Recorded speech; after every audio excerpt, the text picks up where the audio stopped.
Oo. Malinis yung papel na yun. So ngayon ito iluluto na namin. Okay? Sa medium lang. Teka, patingin. Lagyan medium. Patingin yung ano mo. Hindi, walang mantika. May sarili niya mantika. Oh, galing. Galing ha? Yeah. So ito, iyaan mo lang dyan. Huwag mo siyang babalik ka rin. Meron mo babalik ka rin. Nagluluto kami dito. Ito, lagay niyo muna. Steam, ito, medium heat.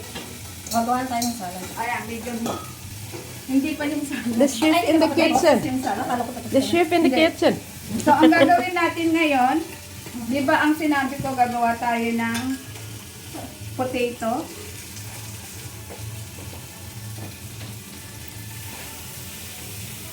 Cheesy potato yung gagawin natin. I-on nyo na yan. Medium heat. Alin yun? Dito? Oo. Ah, be, patingin. Hindi, nakapatay eh. Paano babubuksan? Ah, It is designed Ayan. para sa may Walang mga tubig. diabetic. wala siyang tubig. Yeah. Wala siyang tubig. Paano ba ito buksan? Paano daw buksan? Ayan. Ngayon, itong cheesy potatoes, dinesign talaga to para sa mga diabetic. Kasi di ba yung arena ng mga potato, di ba hindi maganda sa diabetic. Ayaw nilang Carbo. Oo, sa carbohydrates. So, itong anong to is designed para dun sa mga may mga diabetes. So, ito para kayong pag gumagawa kayo ng chips, ito rin yun. Chips, no? Oo. Pwede rin natin gawin yung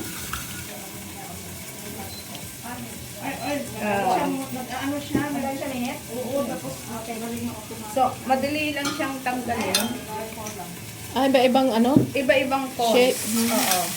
5 cones yan, different ano. So, ito naman yung parang waffle.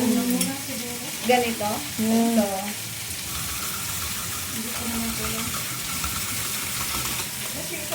Ayan na, ang kinalabas na. yan yung kinalabasan.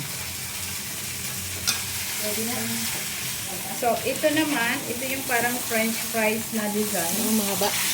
Medyo mahaba. So, pag ano, ganitong pag ano. Depende kasi sa haba ng. So, ididiin nyo para mas malaki ang. Yung curly yan. Oo. So, Mhm. Pati bala. pati balat. Yeah. Kasi nandyan yung vitamins and minerals na. Ayan. Huwag yung bubuksan lagi. Patulong lang siya.